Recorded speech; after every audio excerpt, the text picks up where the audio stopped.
Hey ladies, welcome to Dear Diaries. My name is Roserbie, Theoc, and I am the founder of Dear Diaries. For someone who talks a lot, I just cannot believe I'm short of words right now.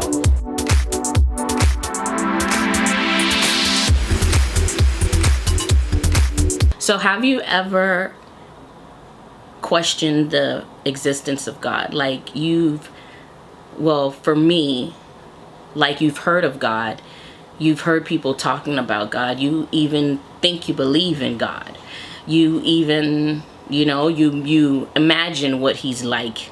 I remember when I was a kid, I imagined him being huge and tall and just ginormous. That's what I imagine God as a little kid. And with the faith that I had as a little kid, being that I imagined him so huge, so grand, so big that the world, the globe could, fit in the palm of his hands.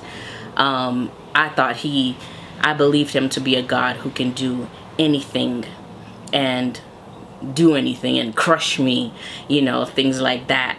And as I got older, I don't know what happened with my belief in him and this huge God who's ginormous, who can do anything, who, can crush me with the palm of his hands, who could, do all these things. I don't know what happened to that childlike faith.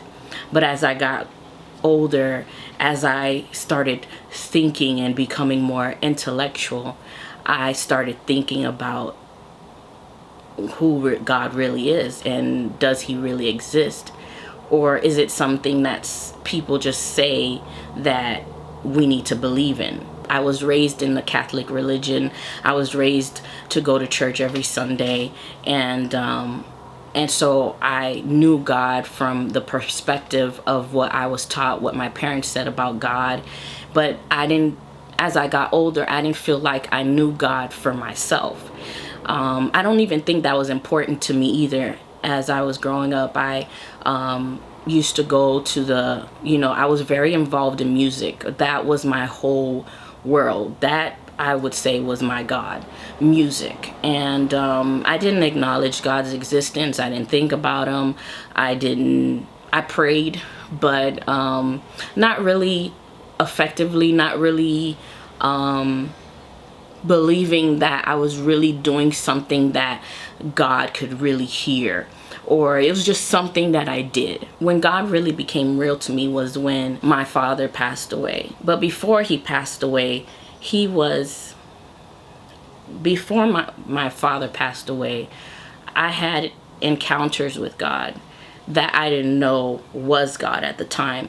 What I kept hearing was the answer is in the Bible. I kept hearing, get a Bible, get a Bible, get a Bible. And I had a friend of mine at the time that I was hanging out with because he was helping me with my music. He was the bass player. And I said, you know what? I keep hearing this voice tell me to get a Bible, get a Bible. And he said, well, you need to get a Bible then, because if you're hearing a voice say get a Bible, then more than likely that is not yourself, nor is that Satan telling you to get the Bible.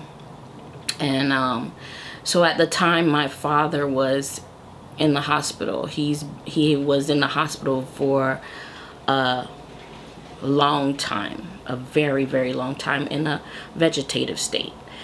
And so I purchased the Bible, and I was scrolling, just searching everywhere, but I didn't have a lifestyle of reading the Bible.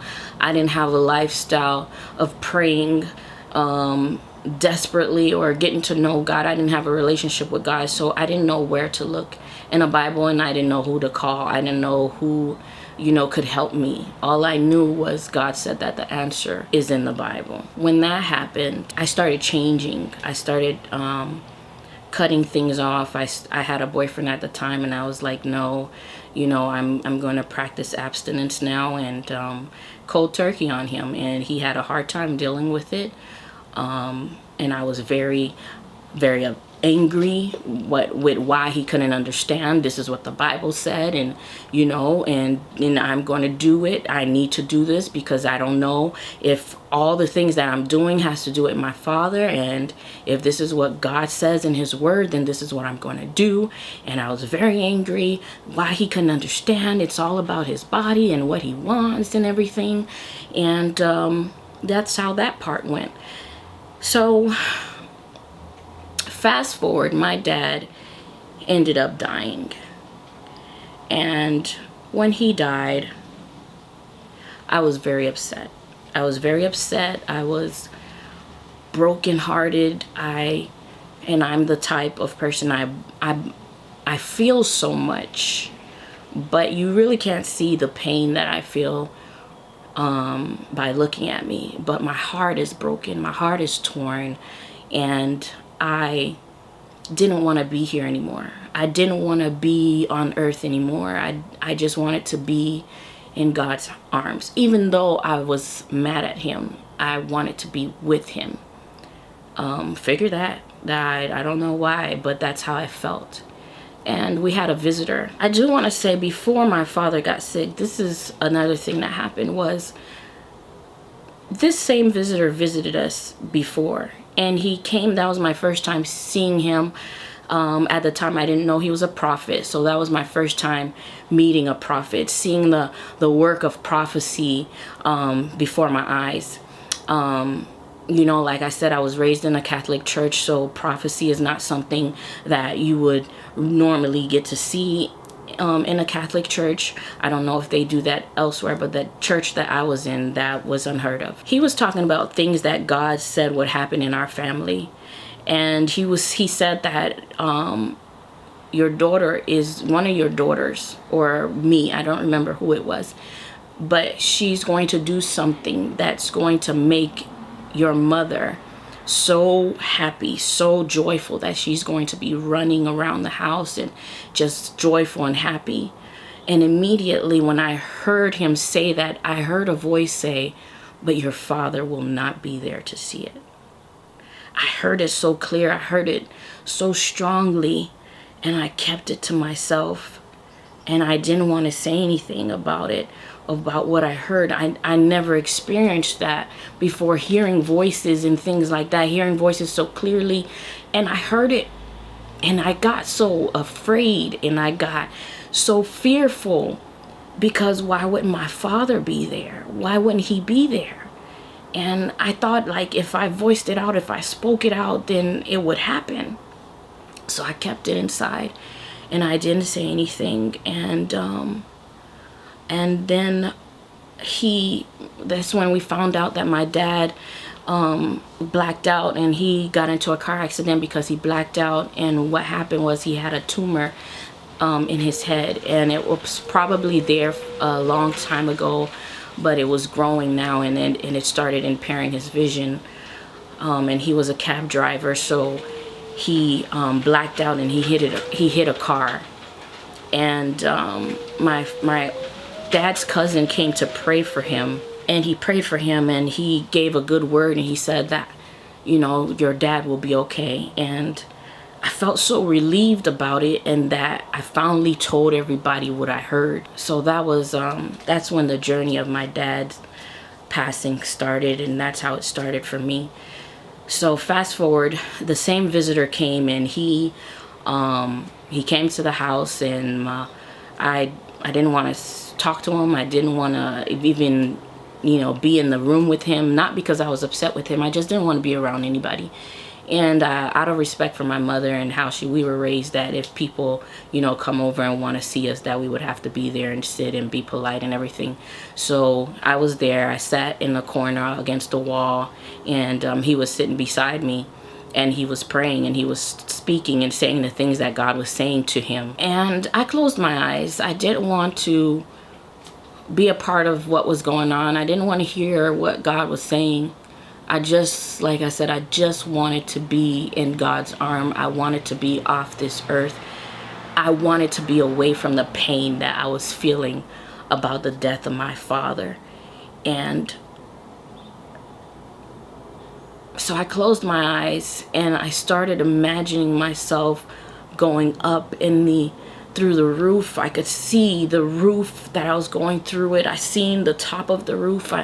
And I started going up further, going up to the sky, and I could see that I was going through the clouds, and I was just going up and going up and going up, and I could see it. And I think it was so real for me because I wanted to be there so bad. And the guy stopped what he was saying, and he said, God said, you stop doing what you're doing. But my eyes was closed, so I don't know who he was talking to. So, but I, like I said, I wasn't interested in what he had to say, so I just kept doing what I was doing. He said, you, the one sitting beside me, God said that he has you in his arms, and he needs you to stop doing what you're doing and come back down. To come back down. He has you in his arm, come back down. And I don't know why I'm so emotional right now. I've said this story before. I've recorded this story before to share, but so much noise, so I'm recording it again. And at that moment, I really started to believe in the existence of God because nobody knew what I was doing. I didn't tell anybody. I just sat there and I closed my eyes, and I wanted to be in the arms of my Father. I wanted to be in the arms of the person I felt that hurt me the most because he took away my dad. And through the process, he is such a good God. But through the process, he was trying really hard to comfort us and make us understand that he was going to take my dad away. I had dreams that he was taking him away. I had dreams of why he was taking him away. I had dreams of what happened, what was the reason, why. And it was a demonic attack. He was good. He was really good at letting me know. But like I said, I wasn't in a relationship with God where I could understand what was being given to me. So at that moment, I said, wow, this man cannot possibly have any clue what I was doing because I didn't tell anyone what I was doing. My mouth was shut. My eyes were shut. My heart was shut. There's no way he could know what I was doing.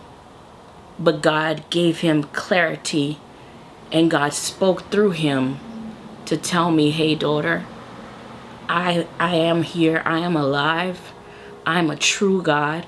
I know you're in pain. I have you in my arms. I'm embracing you. But I need you to live. I need you to live, and I need you to go back down. And I need you to live. And I need you to have a relationship with me. And from that moment, from that experience, every thought that I had of wondering if God really existed, was washed away. And I said to myself that I will never doubt the existence of God ever again because he's real. He's a God that speaks. He answers. And from then my life changed forever. Even as I'm speaking now, I've heard this before. But what I'm going to tell you is that even in your pain, even in what you believe to be your darkest hour, God will use that for your benefit. That God will use that to bless you. God will use your pain. And if you turn to him like I did, I didn't even know I was doing that. But he will answer. He will answer you. He will answer you hard. He will answer you strong. And he will save you. I don't doubt the existence of God. He's not a false God. He's not a statue that can't speak, that can't, eat, like Abraham tested. He's real. He's a moving God. He's flowing. He's an on-time God. He knows what you need now, and he answers. So I hope my story, through the trials that I've been through, will help you to continue your relationship with God and to become very intimate with him in this relationship.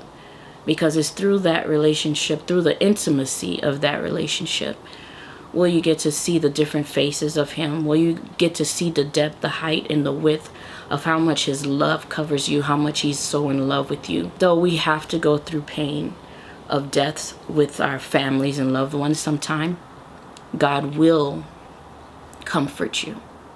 God will be there, and he will not let you go. And he will use it to bless you. He will use it to build you up. He will use that pain to bless you. My name is Roserbie Theoc. Welcome to Dear Diaries.